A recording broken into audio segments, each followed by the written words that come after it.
नमस्कार दोस्तों। मेरे पास एक महिला का कॉल आया था और उन्होंने बोला कि मैं एक हाउसवाइफ़ हूँ, मेरे 3 बच्चे हैं।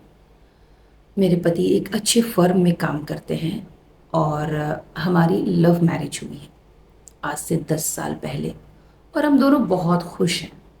बहुत अच्छी सी ज़िंदगी हमारी चल रही है। पर एक प्रॉब्लम एक आ गई है। मैंने पूछा क्या प्रॉब्लम है? तो उन्होंने बोला कि उनका एक एक्स्ट्रा मैरिटल अफ़ेयर चल रहा है ऑफ़िस में। मुझे पता नहीं वो कितने दिन से चल रहा है। पर मुझे अब जानकारी मिली है, अचानक से उनका मोबाइल मेरे हाथ लग गया और कुछ चीज़ें मैंने देख ली तो मुझे समझ में आ गया। शाम को जब मेरे हस्बैंड आए तो मैंने जब इस बारे में उनसे डिस्कशन किया, तो हमारे बीच काफ़ी झगड़ा, लड़ाई शुरू हो गया। उस वक़्त तो मैंने बात और चीज़ों और सिचुएशन तीनों को सँभाल लिया, पर मेरा मन काफ़ी व्याकुल और काफ़ी परेशान हो गया। क्योंकि सच पूछा जाए तो 10 साल में मेरे पति ने मुझे कभी ब्लंटली डाँटा नहीं है, हमेशा प्यार से रखा है, मेरी हर छोटी से छोटी ज़रूरतों का ख़्याल रखा है। तो जब इस तरह के मैंने देखा उनका रूप तो मतलब एक समय के लिए तो मैं थोड़ा शॉक्ड हो गई। दूसरी बार फिर मैंने इस टॉपिक को उठाया तो मेरे हस्बैंड ने मुझ पर हाथ उठा दिया एंड उन्होंने कहा कि वो मोमेंट मेरी लाइफ़ का सबसे ख़राब और सबसे ज़्यादा शॉकिंग मोमेंट था, क्योंकि मैं ये एक्सपेक्ट कभी नहीं कर रही थी कि मेरे पति मुझ पे हाथ भी उठा सकते हैं। पर उन्होंने बहुत मारा मुझे और लड़ाई काफ़ी ज़्यादा बढ़ गई थी। मैं 2-3 दिन तक काफ़ी परेशान रही, बहुत ही चुपचाप, शॉक्ड, एक मोड होता है उस मोड में चली गई। फिर 2-3 दिन के बाद मैं वापस अपने नॉर्मल लाइफ़ में आई और मैंने फिर से उनसे इस चीज़ का डिस्कशन किया और फिर से मुझे इसी तरह का रिप्लाई, मार-पीट, गाली-गलौज मेरे साथ शुरू हुई। मैंने कुछ दिन तक तो खुद को समझाया, खुद को कोशिश की चीज़ों को हैंडल करने की, बट अब मुझसे नहीं हो पा रहा है और मुझे क्या करना चाहिए?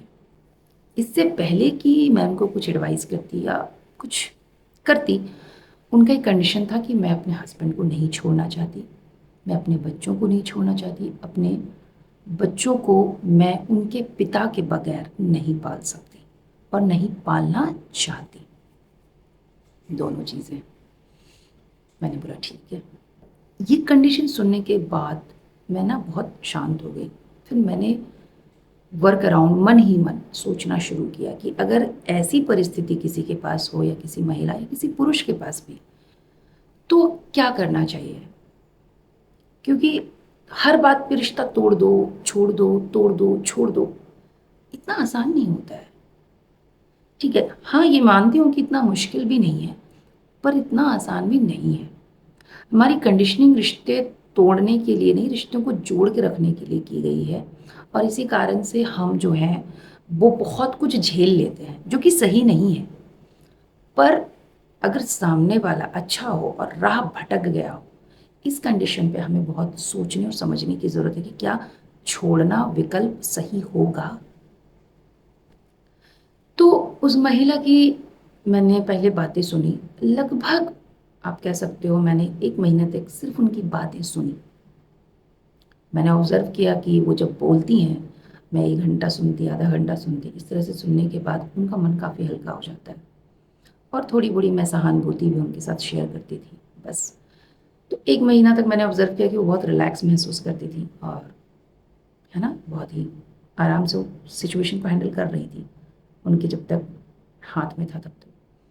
1 महीने के बाद सडन वो रोते-रोते मुझे उन्होंने फिर कॉल किया और उन्होंने बोला कि मुझसे ना अब नहीं हो पा रहा है, क्योंकि अभी इस बार उन्होंने मुझे बहुत ज़्यादा मारा है एंड मुझे घसीटा भी है। इस तरह की चीज़ें उन्होंने बोला।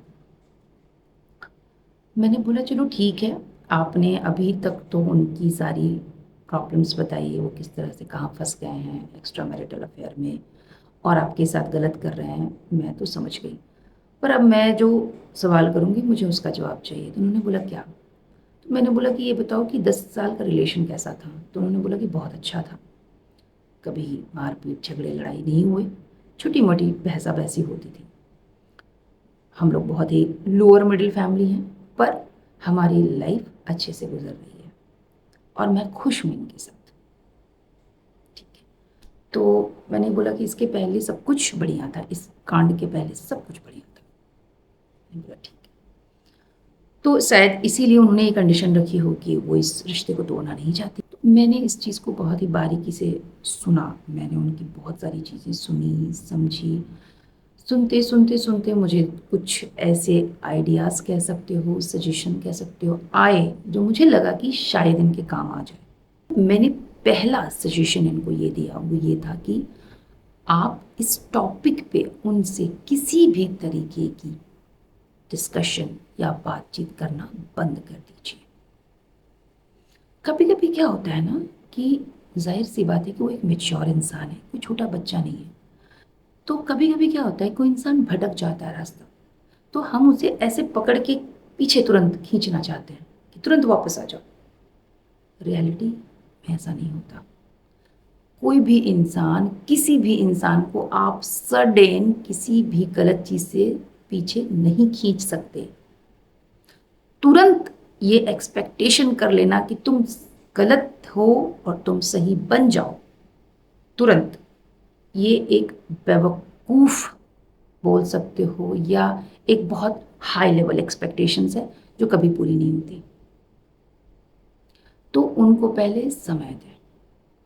वो बहुत आगे निकल चुके हैं, वो धीरे धीरे जैसे वो एक एक स्टेप करके आगे बढ़े हैं इस बाहरी मैरिटल अफेयर में, वैसे वो एक एक स्टेप करके वो खुद ही पीछे आ जाएंगे। पर आपको क्या करना है, आपके एंड से क्या होना चाहिए वो आप ध्यान रखो। ठीक है। सो पहला, stop discussions on this topic, किसी भी तरह का डिस्कशंस नहीं। दूसरा, नो इमोशनल अत्याचार। हम औरतों की ये कमज़ोरी कह लो या वेपन कह लो कि हम ना इमोशनल अत्याचार करना शुरू कर देते हैं कि तुमने मेरे लिए ऐसा किया, तुमने मुझे धोखा दिया, तुम इतने बड़े बड़े वादे करते थे, मेरी हालत देखो, मेरी फिजिकल हालत देखो, तुम्हें मुझसे प्यार नहीं है, मेरी मेंटल हालत ख़राब हो रही है। ऐसी बहुत सारी जो चीज़ें हैं ना, हम इमोशनली उनको हाईचेक करने के लिए या टॉर्चर करने के लिए बोलते हैं। पर वो बंदा उस सिचुएशन में अभी बिल्कुल नहीं है कि आपके इमोशंस को वो समझ सके। ऑल्दो आप सही हैं, आपकी मेंटल हालत ख़राब हो रही है, आप डिप्रेशन में भी हैं, आप फिज़िकली भी शायद परेशान हो सकते हैं किसी बीमारी या प्रॉब्लम में, पर अभी उसकी मेंटल हालत है ही नहीं वैसी कि वो आपके इमोशंस को समझ सके, क्योंकि वो कहीं बाहर से इमोशंस ले रहा है या फंसा पड़ा है। तो दूसरी, इमोशनली हाईजेक करना या इमोशनल डिस्टर्ब करना उन्हें छोड़ दें। तीसरी चीज़, ऐसा प्रिटेंड करें जैसा कि कुछ हुआ ही ना हो। आई नो ये मुश्किल है, ये बहुत मुश्किल है, बट आपको कुछ समय के लिए ये प्रिटेंड करना पड़ेगा।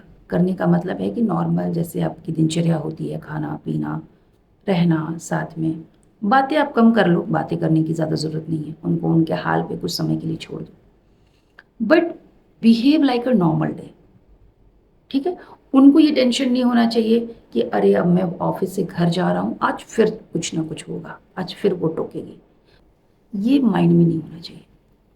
यानी कि इन्वायरमेंट को नॉर्मल बनाइए। और तीसरी और चौथी जो सबसे इम्पॉर्टेंट चीज़ है, आप किसी जॉब को फिलहाल के लिए ढूंढिए। तो उन्होंने बोला कि मैं जॉब नहीं करना चाहती। मैंने बोला जॉब करने के लिए मैं नहीं कह रही आपको, आई नो कि आप एक हाउसवाइफ बनकर खुश हैं, पर मैं आप, चूंकि आप एक एजुकेटेड महिला हैं, तो आपके हस्बैंड को भी ये पता होना चाहिए कि आप भी कमा सकती हैं, आप कंप्लीटली डिपेंडेंट नहीं हैं उनके ऊपर। चूंकि आपने चूज किया है बच्चों की परवरिश, जो कि बहुत बड़ी बात है। ठीक है, दैट्स वाई आप एक हाउसवाइफ का रोल प्ले कर रही हैं। तो उन्होंने इस बात को समझा और उन्होंने जॉब सर्च किया और उन्होंने जॉब पकड़ा और बाकायदा उन्होंने 3 से 4 मंथ उस जॉब को किया। हालांकि उस जॉब को करने में उनका फ़ायदा ये हुआ कि एक तो उनकी अर्निंग शुरू हो गई, दूसरी चीज़ वो डिस्टर्बेंस, जिस जो घर के माहौल में जो डिस्टर्ब थी। होता क्या है ना कि जब ऐसे सिचुएशन आते हैं लाइफ में ना, हम कितना भी खुद को समझा लें कि नहीं सब ठीक हो जाएगा, सब सही है एक दिन, लेकिन वो हो नहीं पाता। हम इतना अभी स्ट्रांग नहीं हो पाते हैं कि सिचुएशन खराब हो हमारे पास और हम आंख बंद करके खुद को खुश कर लें या सुखी कर लें। अभी इतना स्ट्रांग माइंडसेट नहीं है हमारा। तो सिचुएशन या प्रॉब्लम सामने आती है तो हम परेशान होते ही होते हैं, तो उस परेशानी से निकलने का दूसरा तरीका है कि खुद को एंगेज कर लो, खुद के ब्रेन को कहीं और एंगेज कर दो। तो जब वो ऑफ़िस जाने लगी तो ऑफ़िस के काम में एंगेज हो गई। क्या करना है, ये करना है, ये ऑफ़िस का काम है, इस तरह का काम है, और वो दिन भर सुबह उठती, फटाफट नाश्ता करती, खाना-वाना बनाती, ऑफ़िस चली जाती। फिर ऑफ़िस से शाम को 6-7 बजे आती, फिर खाना-पीना बनाती, खाना-पीना खिलाती और फिर वो सो जाती। और ऐसे उन्होंने 3-4 महीने किए, तो उनके दिमाग से ये सारे स्ट्रेस खत्म हो गए। डिस्कशंस करने का टाइम नहीं मिला, तो उन्होंने भी धीरे-धीरे रियलाइज़ करना शुरू कर दिया। तो 3-4 महीने के बाद उन्होंने देखा सिचुएशन बहुत ही नॉर्मल होती जा रही है। बाद में इनको ये भी पता चला कि वो जिस लड़की से उनका मैरिटल अफ़ेयर था बाहर में, उसके 2 और एक्स्ट्रा मैरिटल अफ़ेयर थे। तो उन्होंने इस चीज़ को रियलाइज़ किया और वो बैक आउट हो गए, धीरे-धीरे वो पीछे आ गए। पर इसमें लगभग 6 महीने का टाइम लग गया, और अगर टोटल कहा जाए तो 1 से डेढ़ साल का टाइम लग गया। लेकिन आज वो खुश हैं, आज वो हैप्पी हैं और हमेशा व्हाट्सएप में फ़ोटोज़ डालती हैं, देखकर अच्छा लगता है। तो दोस्तों, कभी-कभी ना हम बुरे नहीं होते या हमारा पार्टनर बुरा नहीं होता है। कभी-कभी सिचुएशंस बुरे हो जाते हैं। तो सिचुएशंस के से निकलने के लिए हमें बहुत पेशेंस की ज़रूरत रखनी पड़ती है। मैं ये नहीं कह रही कि मार-पीट, गाली-गलौज को आप एक्सेप्ट कर लो, बिल्कुल नहीं, ये गलत है, ये एक अपराध है और अपराध को एक्सेप्ट नहीं करना चाहिए। पर अगर आपने चूज़ किया है संघर्ष करना और किसी रिश्ते को पकड़े रहना, तो आपको उस रिश्ते पे आने वाली सारी प्रॉब्लम्स को हैंडल करना ही होगा। या तो आप निकल जाओ मार-पीट, गाली-गलौज से, या तो फिर आपने होल्ड करना है, तो उस होल्ड करने के दरमियान जो भी प्रॉब्लम्स आएँगी, वो आपको झेलना ही होगा, टॉलरेट करना ही होगा। और आपको वेट करना होगा जब तक कि वो इंसान वापस वैसा ना हो जाए, जैसा वो पहला आपके साथ था।